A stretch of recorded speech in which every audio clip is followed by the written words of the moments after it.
제가 영화를 되게 좋아해요. 제가 얼마나 영화를 좋아하냐면 CGV라고 아시죠? CGV 영화관에서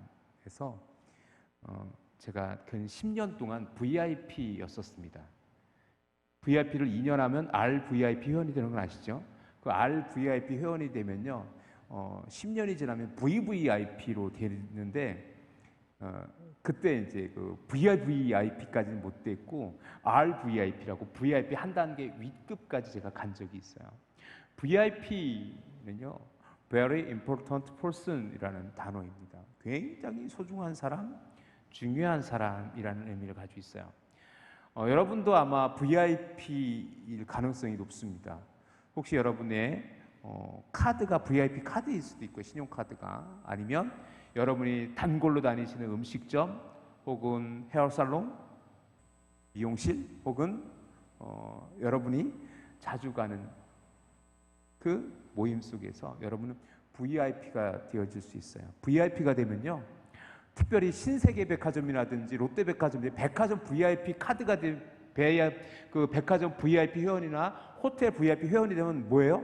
발레 파킹 서비스가 있어집니다. 저는 한 번도 그런 적은 없는데 특별한 대우가 있어져요. 굉장히 특별한 대우가 있어져요. 왜? VIP니까. 이 VIP라는 단어는요, 또 한때는요, 지금은 그렇게 이렇게 불려지는지 모르겠는데 BH에 사시는 그분을 VIP라고 이렇게 지칭하기도 했었어요. VIP는 굉장히 중요한 사람입니다. 굉장히 소중한 사람입니다. 그런데 오늘 설교 좀 한번 읽어보실래요? 시작. 큰 소리로 다시 한번 시작. 오늘은 무슨 주일이에요? VIP 작정주일. 그러면 우리 교회에서는 왜 또 VIP라는 표현을 쓰고 있을까? 너무 소중하니까. VIP를 다른 표현으로 하면요, 전도 대상자라는 뜻이에요. 우리가 복음을 전해야 될 그 사람, 오늘 예수 생명을 아직 알지 못하는 그들에게 우리가 생명을 나누어 줘야 될 그 사람. 그런데 그 영혼도 하나님에게는 너무 소중한 영혼이기 때문에 VIP예요. 우리에게도 너무 소중한 그들이기 때문에 VIP예요. 그 VIP가 여러분의 가족이 되어질 수도 있고요, 여러분의 배우자가 되어질 수도 있고요, 여러분의 자녀들이 될 수도 있고요, 여러분의 친구가 되어질 수도 있고요, 여러분의 직장 동료가 되어질 수도 있고요, 여러분의 관계 맺고 있는 그 누군가가 되어질 수 있어요. 그래서 VIP 작정주일 오늘 우리는 그들의 이름을 여러분 주보에 나누어드린 VIP 작정 카드에 기록해서 한 달 동안 집중적으로 기도하고 11월 21일, 2달 동안이네요. 11월 21일 추수감사주일 예수생명 축제의 날에 그들을 초청하기 위해서 오늘 특별한 주일을 우리가 주일로 예배하고 있습니다. 이제 광고 시간에 한 번 더 광고하겠지만 여러분 그 주보에 삽입되어져 있는 VIP 작정 카드를 한번 보시겠습니까? 몇 칸이 되어져 있어요? 2칸밖에 없어요. 왜 2칸이냐면 저는 바라긴 여러분이 딱 한 명만 작정하셨으면 좋겠어요. 한 분이 딱 한 명. 몇 명? 한 명. 많이 하지 마십시오. 여러분이 전도해야 될 사람이 10명이 될 수도 있고 20명이 될 수도 있는데 이번에 여러분이 작정하실 분은 딱 한 명이면 좋겠어요. 그리고 그 영혼에 집중하십시오. 그리고 그 영혼을 위해서 기도하십시오.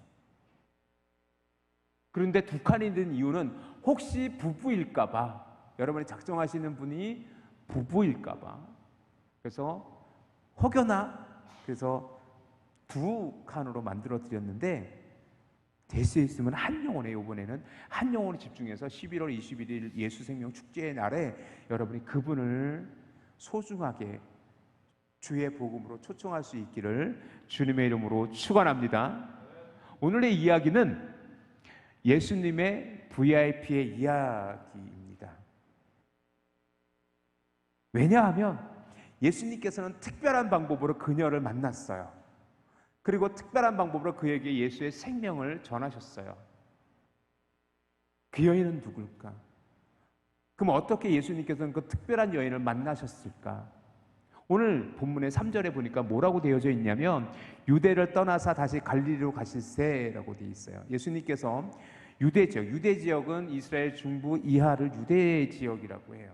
예루살렘을 중심으로 그 밑에 지역을 유대 지역이라고 해요. 유대 지역에서 이 예루살렘을 중심으로 유대 지역에서 어디로 올라가시냐면 저 티베리아스라고 기록된 갈릴리 지역으로 올라가게 되셨어요. 그런데 직선 거리는 A 코스예요. A 코스, 예루살렘에서 출발해서 사마리아를 거쳐서 베산이라는 곳을 지나서 티베리아로 가는 곳이 직선 거리예요. 이 거리가 약 한 3일 정도 돼요. 3일 정도 걸어가야 돼요. 좀 이따 또 말씀드리겠지만 이 예루살렘에서 사마리아까지 70km 정도 떨어져 있어요. 자, 그런데 이 B 코스로 사람들은 움직여요. 유대인들은 예루살렘에 출발해서 여리고를 지나서 다시 동편 베레아 지방을 지나 요단 동편을 지나서 다시 요단강을 건너서 베산이라는 곳에 이르러서 그리고 갈릴리로 올라가게 됩니다. 왜 그랬죠? 그 당시 역사적인 갈등으로 인해서 우리가 잘 알고 있는 것처럼 사마리아 사람을 모여 인간 취급하지 않아요. 사람 취급하지 않아요. 그들은요, 유대인들은요, 사마리아를 이방인처럼 취급하고, 그래서 이 길을 갈 때도 3일이면 갈 길을 돌아서 일주일 만에 돌아가요. A 코스로 가면 3일 정도 걸리고요, B 코스로 가면 일주일이 걸립니다. 일주일 동안 돌아가요. 왜? 사마리아 사람을 만나지 않기 위해서. 이것이 실제적으로 그들의 모습이었었어요. 그런데 오늘 4절 말씀 한번 보시겠습니까? 4절 말씀 보니까 사마리아를 통하여야 하겠는지라 라고 예수님께서 제자들에게 이야기해요. 이제 유대 지역에서 복음 사역을 마치시고 다시 그 갈릴리 지역으로, 예수님께서 1차적으로 사셨던 곳도 나사렛이었고 1차적으로 복음을 전했던 곳도 갈릴리 지역이었기 때문에 예수님께서는 갈릴리 지역으로 오고 가셨는데 갈릴리 지역으로 다시 가시게 되는데, 그때 뭐라고 그러냐면 나는 사마리아로 통해서 가야 되겠다라고 말씀하시는 거예요. 제자들은 깜짝 놀랐을 거예요. 예수님, 거기 이방인 같은 사마리아 사람들이 살고 있어요. 그 사람들은 사람도 아니에요. 우리 다시 원래 가던 길로 돌아가죠. 그랬을지도 몰라요. 하지만 예수님께서는 뭐예요? 의도적으로 그렇게 가셨던 겁니다. 자, 또 하나 중요한 건 뭐냐면 아까 그 지도를 다시 한번 띄워주세요. 이 예루살렘에서 사마리아까지 몇 킬로 된다 그랬냐고, 몇 킬로 된다 그랬죠? 70킬로 정도 됐다 그랬어요. 자, 생각을 해보십시다. 성경에 그 내용까지는 안 나와 있는데 한번 상상을 해보자고요. 70킬로면 걸어서 몇 시간 정도 걸릴 것 같아요? 걸어가면 여러분 보통 성인이 보통 도보의 시속이 4km 정도 나옵니다. 4km에서 5km 정도 나옵니다. 그렇죠? 그러면 70km를 가기 위해서는요, 뭐예요? 적어도 빨리 가면 15시간, 천천히 가면 거의 20시간 가까이 걸리는 길이에요. 우리 방정론이 100km 행군하셨죠? 100km 행군하는데 몇 시간 정도 걸리죠? 15일 걸려요? 네? 군장 다 메고? 거 봐요. 되게 오래 걸리잖아요. 그런데 정확하게 낮 12시에 도착을 해 계세요. 예수님께서. 오늘 6시에 제 6시에라고 기록이 되어 있거든요. 오늘 본문 잠깐만 볼까요?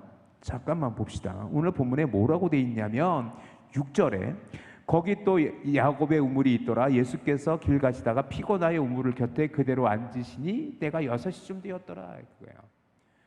이 성경은요, 이게 우연인 것처럼 요한이 기록하고 있는데 이건 절대로 우연이 되어질 수 없어요. 왜냐하면 그건 적어도 15시간, 많게는 20시간 이상 걸려야 될 70km의 거리를 가면서 어떻게 정확하게 12시에 그 우물가에 도착하냐고요. 그리고 난 12시는요 절대로 돌아다니지 않는 시간이에요. 알잖아요. 그 지역을 알잖아요. 우리도 설교를 하도 많이 들었으니까 알잖아요. 그 지역엔 절대로 12시에, 낮 12시에 사람들이 돌아다니지 않아요. 그런데 예수님께서 그 낮 12시 그 우물가에 앉아서 쉬고 계세요. 제자들한테 먹을 것을 구하러 마을로 보내고 마치 누군가를 기다리듯 기다리고 계세요. 그게 누구예요? 사마리아 여인이었다니까요. 그때 예수님이 기다리고 있는 그 여인, 예수님께서의 의도성을 가지고 그곳에 앉아 계셨는데, 자, 그때 비로소 사마리아 여인이 다가오기 시작해요.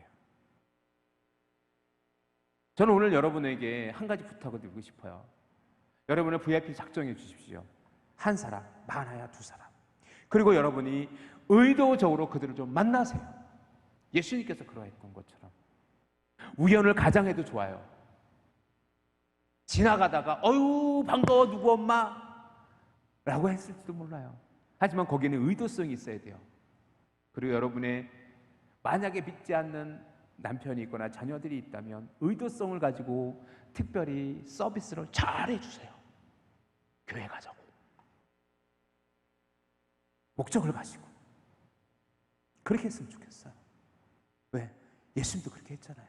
그 여인 하나 만나기 위해서. 예수님께서는요 그렇게 70km를 걸어오셔서 그 여인을 지금 만나고 계세요. 사랑하는 성도 여러분, 성도님들에게 이렇게 저는 말씀드리고 싶어요. 복음 전도는 결코 쉽지 않습니다. 그런데 우리가 생명을 전해야 될 이유는요, 그것이 생명이기 때문에 그래요. 그리고 우리가 복음을 전해야 될 이유는 그 영혼이 너무나도 소중한 주님의 영혼이기 때문에 그렇습니다. 할렐루야.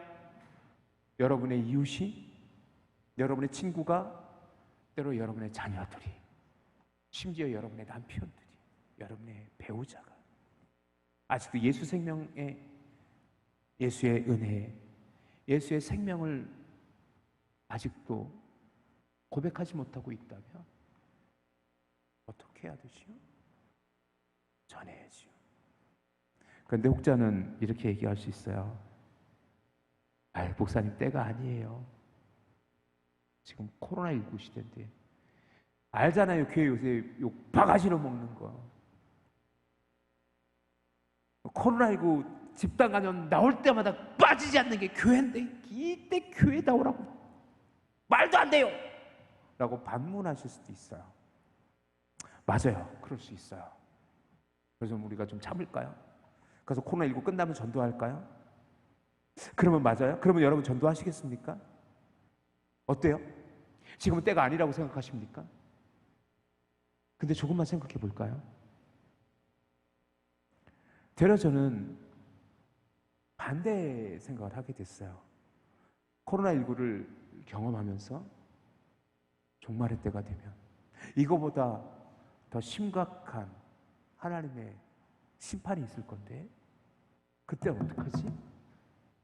그때도 우리는 시간이 있겠지? 다음에 하면 되지? 연장할 수 있어요? 연기할 수 있어요? 아니요. 종말의 때가 되면 끝이에요. 종말은 어떤 의미가 있냐면 더 이상 우리에게 기회가 주어지지 않는 거예요. 그리고 우리들은요, 예수님의 그 구원의 은혜로 천국을 가겠지만 그 종말의 때에 여전히 예수님을 고백하지 못한, 예수의 생명이 허락되지 않는 그 영혼들은 지옥 가는 거 알잖아요. 그런데 다음에 꼭 지금이 마지막 때일 수도 있다는 생각을 여러분이 꼭 되려 이 코로나19 때문이라도 다시 한번 여러분이 기억하셨으면 좋겠어요. 그래서 그 종말의 때 위기감을 가지고 이때가 아니면 또 언제, 다음에 하면 되지 라는 생각이 그 영혼을 놓칠 수도 있다는, 그 영혼을 영원히 구원할 수 없는 그때일 수 있다는 사실을 여러분이 기억하시고, 되려 때가 아닐 수도 있어요. 이때 무슨 전도를 해요? 이때 무슨 VIP를 만나요? 교회 모이는 것도 눈치 보이는데 라고 할 이때에 되려 하나님께서 그 영혼들을 부르시고 계시다는 사실을 여러분들이 부족한 종이 고백할 수 있기를 주님의 이름으로 축원합니다. 그 영혼들은 어떤 영혼들이죠? VIP, 그들은 누구입니까?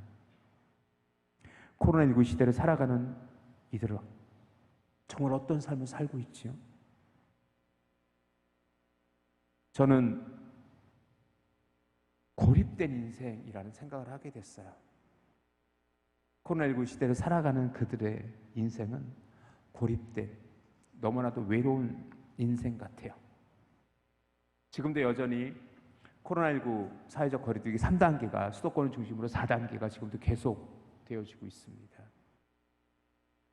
그것 때문에 스스로 생명을 끊는 자영업자들의 뉴스들이 계속 보도되어지고 있고, 그래서 정부가 비판받기도 하지만 또 정부는 이것밖에 방법이 없다라고 항변하기도 합니다.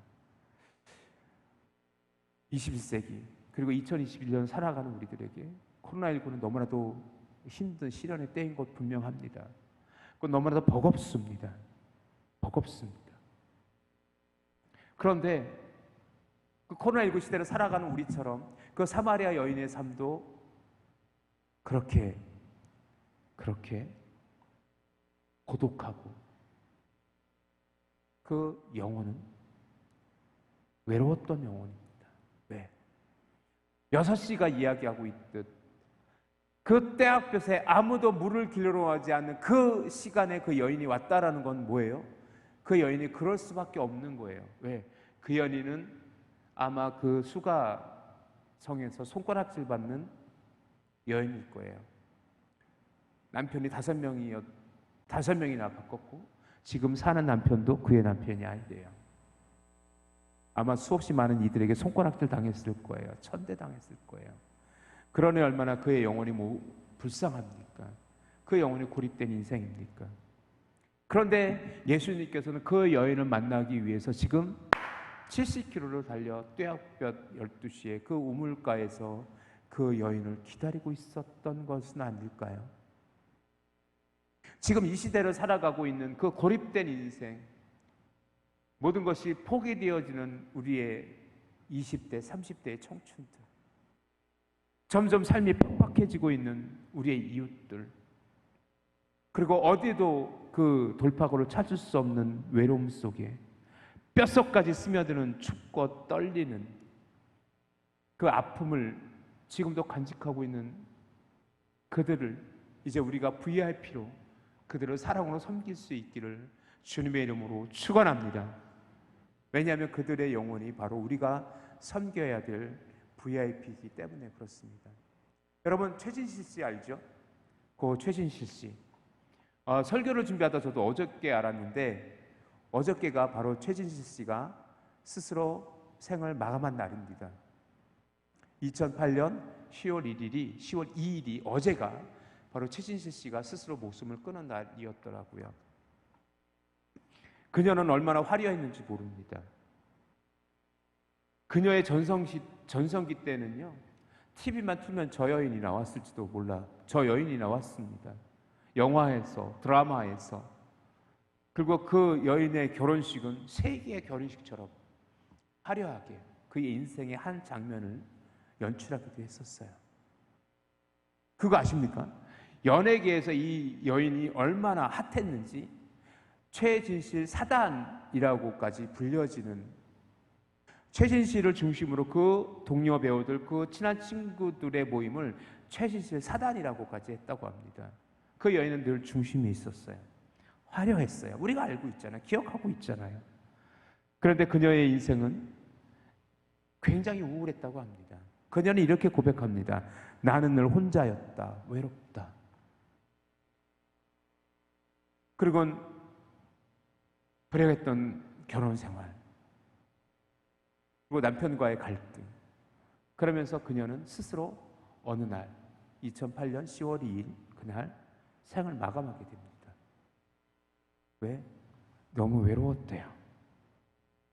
그 많은 사람들, 그 많은 배우들, 그 동료 배우들, 그 화려했던 삶이 그를 충족해 줄 수 있는 것은 아무것도 없었던 거예요. 그 화려했던 퍼포먼스를 가지고 했던 결혼식은 실패로 끝나고 그 여인은 죽음을 선택할 수밖에 없었던 겁니다. 철저한 외로움. 사마리아 여인과 최진실이라는 여인을 저는 오버랩하게 됐어요. 오늘 이 시대는 어떻지요? 우리는 정말로 누군가와 쉽게 소통하고 관계를 맺어가며 그렇게 행복하게 사시나요? 그러면 우리는 엄청나게 축복된 인생을 살아가고 있는 거예요. 그런데 여전히 많은 이들이 외로워하고 고독해하고 아파하고 상처받아 있다는 거예요. 그래서 그 사마리아 여인은요, 상처받은 인생이에요. 그 상처받은 인생의 특징이 뭐냐면 독해요. 관계를 잘 설정하지 못해요. 관계를 잘 맺지 못해요. 쉽게 분노해요. 그리고 누군가를 향하여 공격적인 성향을 가지고 있어요. 오늘 본문에도 그 모습을 그대로 비춰주고 있어요. 예수님께서 그 사마리아 여인에게 물을 좀 달라 했어요. 왜냐하면 그때 제자들을, 아마 예수님께서도 의도적으로 했던 것 같아요. 그때 제자들을 다 동네로 보내서 먹을 것을 구하게 했고 혼자서 그 우물가에 앉아 있었고, 그때 수가성의 여인 사마리아 여인이 왔으니까요. 그때 그 여인은 9절에 이렇게 이야기합니다. 9절 말씀 잠깐 볼까요? 9절 말씀 시작. 사마리아 여자가 이르되 당신은 유대인으로서 어찌하여 사마리아 여자인 나에게 물을 달라 하나이까 하니 이는 유대인이 사마리아인과 상종하지 아니함이로라. 그래요. 그 당시 사마리아의 사람들을 이렇게 유대인들은 부르기도 했습니다. 사마리아 놈들의 빵을 먹는 자는 돼지고기, 살코기를 먹는 것과 똑같다. 유대인들은 절대로 부정한 음식이라 해서 돼지고기를 먹지 않아요. 그런데 유대인들은 스스로 이야기하기를 사마리아 놈들의 빵을 먹는 자는 돼지고기에 살코기를 먹는 것과 같다라고 할 정도로 그 사마리아인들을 저주하고 사마리아인들을 천시하고 사마리아인들과 상종하지도 않았어요. 그것을 사마리아 여인은 피해의식으로 갖고 있는 거예요. 그 사마리아 여인은 상처로 가지고 있고 그 여인 자체가 인생에 너무나도 많은 상처와 고독과 많은 아픔을 소유하고 있기 때문에 그 예수님께서 물 한 잔 달라 했을 때 그냥 떠주면 되죠. 떠주면 되잖아요. 그런데 뭐예요? 톡 싸붙입니다. 당신 유대인이잖아. 나 사마리아인 사람이야. 우리를 당신이 사람 취급만 했어? 그러면서 지금 나한테 물을 달라고? 뭐 하는 거야? 당신 사마리아 사람이야? 당신 유대인이잖아. 라고 마치 공격적으로 그렇게 이야기하고 있는 것처럼 들려요. 그래요. 우리의 VIP들은 그렇게 공격적으로 우리를 대할 수 있어요. 우리를 향해서 그 영혼의 상처를 그대로 보여줄 수 있어요. 예수 믿으라고? 당신 미쳤어? 지금 이 시대에 그리고 당신이나 예수 믿어. 나보고 미친년 만들지 말고 라고 공격적으로 우리를 대할 수도 있어요. 그런데 여러분, 그때 여러분 기억하십시오. 저 영혼이 상처받은 영혼이구나 라고 말이죠. 왜요? 그 영혼은 지금 어때요? 아파요. 상처받아 있어요. 그 상처를 감추기 위해서 마치 위장하듯 공격적으로 내 상처를 가리고 있는 거예요. 되려 상처받지 않은 영혼들은요, 관계를 할 때 부드럽게 다가와요. 그런데 그 자신의 상처가 많은 이들의 특징이 뭐냐면 상대방을, 나의 상처를 감추기 위해서 마치 위장하듯 내가 공격적으로 다가갈 수도 있어요. 복음의 현장, 우리가 만나는 그 전도 대상자들 VIP들이 여러분에게 그렇게 반응할 수도 있어요. 그때 여러분이 스스로 상처받지 마시고요, 되려 그들의 영혼을 불쌍히 여기고 긍휼히 여길 수 있는 우리 믿음의 성도들이 되어질 수 있기를 주님의 이름으로 축원합니다. 현대 심리학자들이 이렇게 얘기해요. 상처받은 사람들에게 가장 많이 표현되어지는 말 2가지가 있는데, I don't care. 난 상관없어. 나 건들지 마. Believe me alone. 나를 좀 그냥 내버려 두어. 나 혼자 있고 싶어. 라는 거예요. 그들이 현대사회로 상처받고 살아가는 모습, 그들이 항상 그들의 입에 달고 사는 말, I don't care. 나를 좀 내버려 두라고. 나 상관없어. Leave me alone. 나를 제발 좀 가만 냅둬. 나를 건들지 마. 라고 하는 거예요. 그 영혼들이 오늘 우리가 전도해야 될 영혼들입니다. 상처받은 영혼들입니다. 오늘 마치 그 사마리아 여인처럼. 사랑하는 성도 여러분, 그 영혼들은 목말라 있어요. 너무 목말라 있어요. 지금 이 여인이 낮 12시에 물을 길러러 와요. 육적인 목마름을 해결할 수 있는 방법이 그것밖에 없어요. 선선한 저녁이나 아침 일찍에 물 길러 오면 사람들의 눈총이 따가워서 그 시간에 감히 물도 기를 수 없는 그 여인의 삶, 그 여인을 향해 그 12시에 예수님께서는 그 여인에게 다가갔던 것이요. 10절 말씀 한번 읽어볼까요? 10절 말씀 시작. 예수께서 대답하여 이르시되 내가 만일 하나님의 선물과 또 내게 물을 좀 달라 하는 이가 누구인 줄 알았더라면 너가 그에게 구하였을 것이요 그가 생수를 내게 주었으리라. 할렐루야. 그 여인이 구하는 그 우물가의 물은요, 육신의 가람을 채울 수는 있지만 그 영혼의 가람을 채울 수는 없단 말이에요. 지금도 얼마나 많은 사람들이 자신의 욕망을 채워가기 위해서 끊임없이 수고로이 애쓰고 있습니까? 이 갈망하다라는 것, 무엇인가를 갈망하는 사람들의 삶을 보면 분주해요. 그리고 어디에 미쳐있는 것 같기도 해요. 조금은 더 많은 돈을 소유하고 되면 그 영혼의 갈증이 해결될 것처럼 조금만 더 끊임없이 세상 물질에 매몰되어져 살아가는 모습도 보게 돼요. 그것도 채워지지 않으니 뭐예요? 그 인간의 욕정, 그것을 다스리지 못해서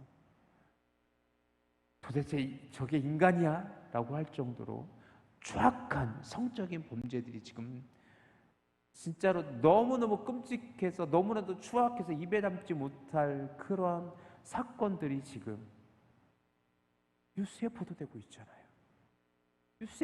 있잖아요.